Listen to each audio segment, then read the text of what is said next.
is bhád is Chuan Mó tá éis bhí sé ceáid Caoimhín a chur chuí ar sé agus sin garúlán áit a bhíoh muid a fíoch chuníní agus a bhí muid óg gur minic agus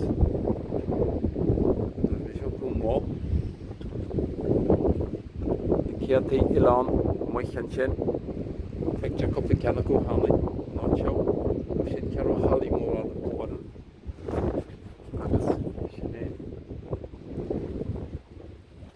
bhadú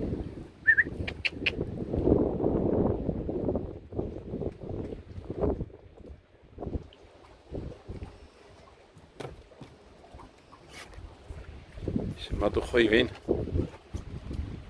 agus Mhaigh Eo just a good. It's like my mind with the gun amach. Is a mod. Thank you, mate.